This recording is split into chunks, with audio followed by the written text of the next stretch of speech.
Le 27 septembre 2004, à San Francisco, en Californie, le corps d'une jeune femme est retrouvé le long d'une route.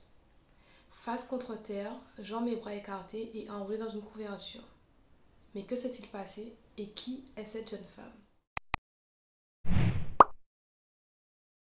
Hello à tous et bienvenue dans une nouvelle vidéo. Je suis super contente de vous retrouver aujourd'hui pour une nouvelle histoire de meurtre, une histoire vraie que je vais vous raconter aujourd'hui. On va essayer de vraiment comprendre cette histoire et comprendre ce qui s'est passé ce fameux 27 septembre 2004. Une femme rentre le soir du travail. Elle passe par une route qui est peu fréquentée, qui n'a pas d'habitation à côté et qui traverse un bois. Elle arrive et voit au loin une voiture arrêtée sur le côté avec un homme posé à côté de la voiture qui regarde vers le bord de la route. Et elle distingue au loin ce qu'elle croit, ce qu'elle comprend être en fait un corps allongé par terre à côté de l'homme. À son arrivée, la personne a eu peur et a pris la fuite. Le témoin décide directement de prévenir la police. Arrivée sur place, la police constate le décès de la jeune femme. Il voit qu'elle a du sang sur le visage et sur les cheveux. Elle a des traces de strangulation dans le cou. Elle porte un pyjama et elle est donc enroulée dans la couverture. Elle avait une chaîne qui a été prise, qui est restée coincée en fait lors de la strangulation entre son cou et l'objet qui a servi à l'étrangler, et du coup elle est marquée avec la trace du collier. Sur la scène, le lieu où est retrouvé le corps, il n'y a pas de traces de lutte, il n'y a pas de sang, il n'y a pas d'indice, il n'y a rien. Donc les policiers concluent que ce n'est pas là que le meurtre a eu lieu, ce n'est pas la scène de crime, c'est juste là que le corps a été déposé en fait. Le témoin décrit la voiture qu'elle a vue, parce que c'est quand même la personne qui est à côté du corps, donc est-ce que c'est le meurtrier? On peut vraiment supposer au départ que c'est le meurtrier et qu'il venait peut-être de déposer le corps et qu'il a pris la fuite justement parce qu'il a quelque chose à se reprocher. Donc, elle décrit la voiture, il s'agit d'une berline marron. Et au moment où elle explique cela aux policiers, la voiture repasse devant la scène, devant les policiers. Donc s'ensuit une course-poursuite pour pouvoir évidemment interpeller, arrêter cette voiture et arrêter cet homme. Donc la police le prend en chasse. La police décide de s'intéresser au fichier des personnes disparues.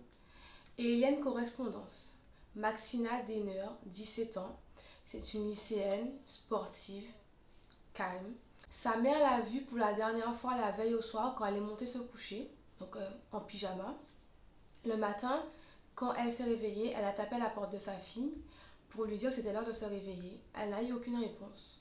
Elle ne s'est pas inquiétée puisque sa fille n'est pas du matin et donc du coup elle avait l'habitude d'avoir du mal en fait à sortir du lit, ne pas répondre, ne traîner des pieds en fait tout simplement. Le lycée a appelé la maman de Maxina pour lui signaler qu'elle n'est pas venue en cours, qu'elle est absente. Et c'est à ce moment-là que la maman a vraiment compris que quelque chose n'allait pas parce que c'est une élève brillante, assidue et qui n'aurait pas loupé les cours en fait. Donc elle contacte tous les amis de Maxina pour savoir ce qu'ils ont de ses nouvelles et personne n'a de ses nouvelles. Elle décide donc vraiment hyper inquiète, en toute logique, et elle a le droit et c'est totalement justifié de signaler la disparition de Maxina à la police. Après que la police ait fait la correspondance entre les deux, ils annoncent à la maman le décès, le meurtre de sa fille. Le conducteur de la berline marron a été arrêté avec son passager. Ils sont emmenés au poste et ils sont tous les deux questionnés, interrogés évidemment. Ils nient en bloc être impliqués dans ce meurtre, dans cette histoire. Ils expliquent qu'ils ne savaient pas du tout, ils n'avaient pas vu le corps, ils n'ont vraiment rien à voir avec ça. Des analyses sont faites dans la voiture et en fait ils sont obligés d'être relâchés parce qu'il n'y a aucune preuve, rien ne les relie au meurtre. Il n'y a pas de sang, il n'y a pas d'ADN, il n'y a rien dans la voiture, il n'y a rien sur eux, rien ne les relie en fait au meurtre de Maxina. Les amis de Maxina sont questionnés évidemment pour savoir, voilà, ce sont ses proches. La police sent en fait que c'est quelqu'un qui elle avait confiance qui l'a tué parce qu'elle était en pyjama, elle avait sa couverture. Enfin, elle était vraiment en pyjama, elle était vraiment pas sur la défensive, etc. Donc c'est quelqu'un qu'elle connaissait en fait. Donc il décide d'interroger les amis pour connaître son entourage, ses habitudes et vraiment peut-être trouver des suspects. Une amie de Maxina explique que Maxina lui a dit que le soir même, donc du coup le soir où elle a été tuée, qu'elle avait rendez-vous avec quelqu'un qui devait passer la chercher en voiture. Elle ne sait pas de qui il s'agit, ni si c'est un homme, si c'est une femme, elle ne sait pas du tout. Les amis de Maxina disent que elle passait beaucoup de temps avec un homme qu'elle avait rencontré un mois plus tôt, un mois avant son meurtre, un certain Dante, qui serait plus âgé qu'elle. Ils le décrivent comme ayant à peu près plus ou moins 25 ans. C'est un homme noir, qui est petit, qui est trapu et qui conduit un SUV. Ils se seraient rencontrés à l'arrêt de bus, donc un mois plus tôt. Maxina attendait le bus et lui il passait en voiture et il s'est arrêté. Ils ont discuté, ils ont échangé leurs numéros et depuis ils communiquaient tous les deux et ils se voyaient. Dante en fait aurait été marié selon les dires des amis de Maxina. La police, plus tard dans l'enquête, décide vraiment de se pencher sur l'historique d'appel de Maxina, avoir un peu plus d'informations. Et il y a deux choses hyper importantes qui ressortent. Premier élément, le téléphone est toujours actif et a été utilisé après le décès de Maxina. C'est un gros élément en fait. Ça peut vouloir dire beaucoup de choses, mais ils sont obligés d'enquêter dans ce sens-là. Donc ils localisent le téléphone dans le quartier de Bellevue, pas très loin de là où le corps a été retrouvé. Et ils interpellent un homme, un certain Maurice Powell, c'est lui qui a le téléphone. Il explique que lui, il n'a rien à voir avec cette histoire. Il faut savoir que Maurice Powell, il a déjà un casier judiciaire pour possession de drogue, vol, cambriolage. Il explique que le téléphone, on lui a donné en échange de drogue. Ce serait une femme toxico en fait qui lui aurait donné le téléphone et que lui, il n'a rien à voir avec ça. On lui a juste donné le téléphone, il ne sait pas d'où il sort, il ne sait pas d'où il vient, il ne connaît pas l'histoire derrière ce téléphone en fait. Les policiers sentent que ce n'est pas lui qui a tué Maxina parce que c'est pas du tout le profil recherché. Maxina n'aurait pas eu confiance en lui et ne se serait pas senti à l'aise avec lui.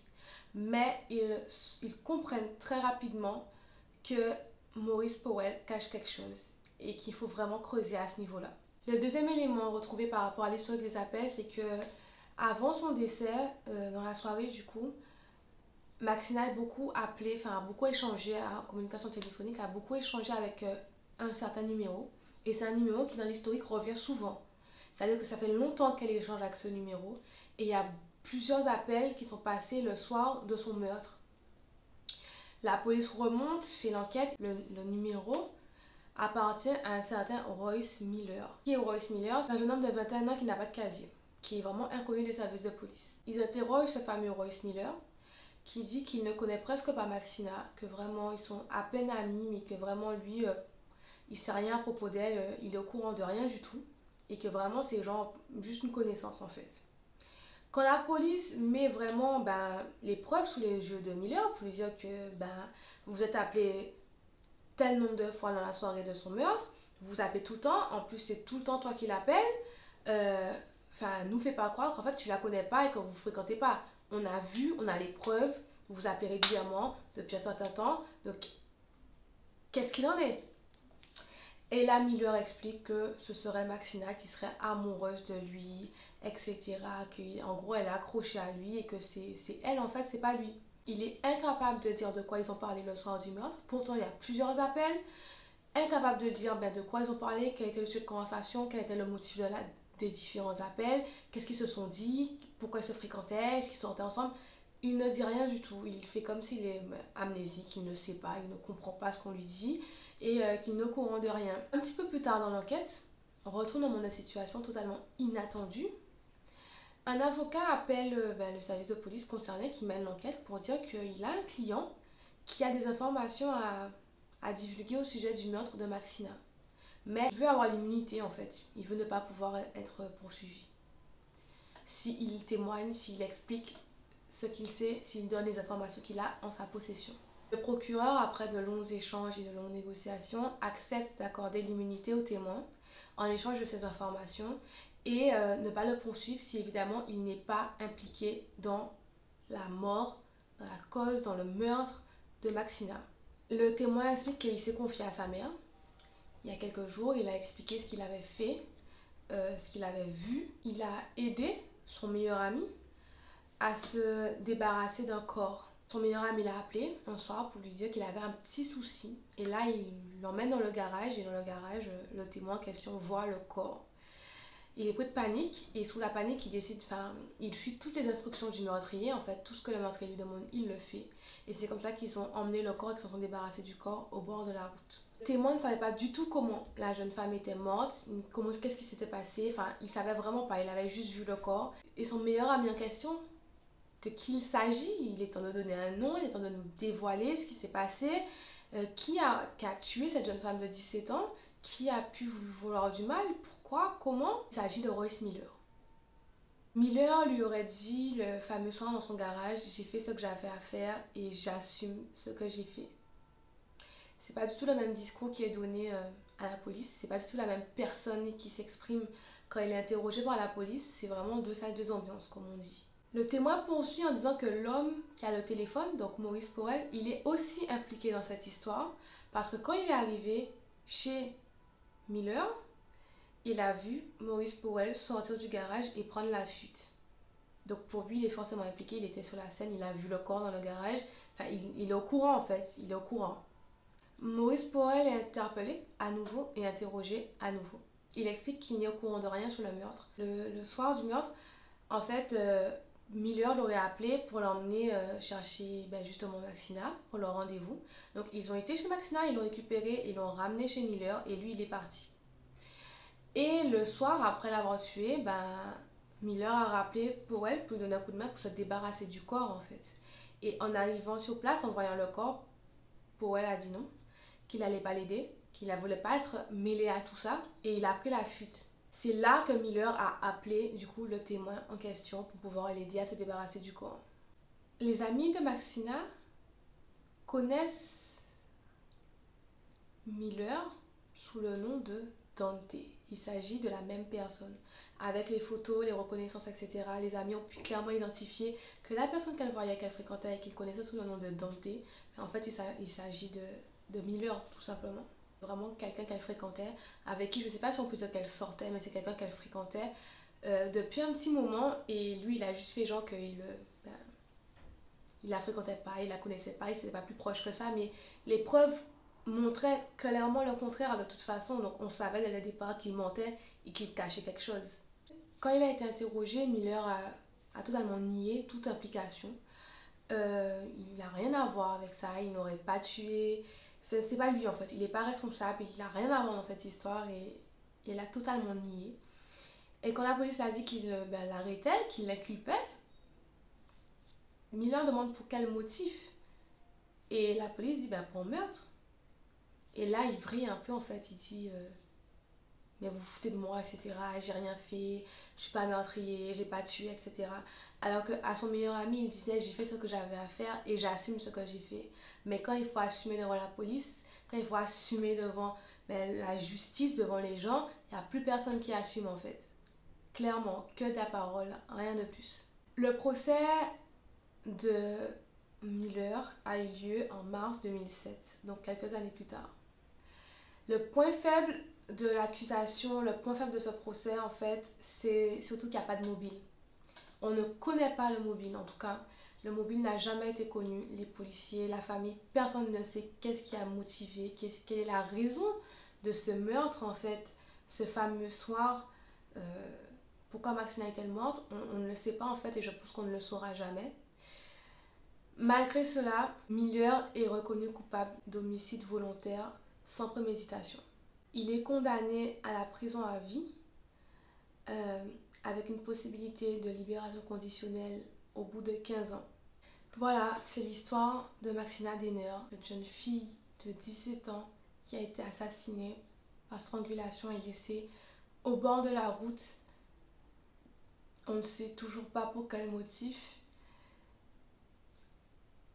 C'est une histoire vraiment triste, très très triste, mais au moins il a été condamné et j'ose espérer qu'il n'aura pas droit à la libération conditionnelle au bout de 15 ans de prison.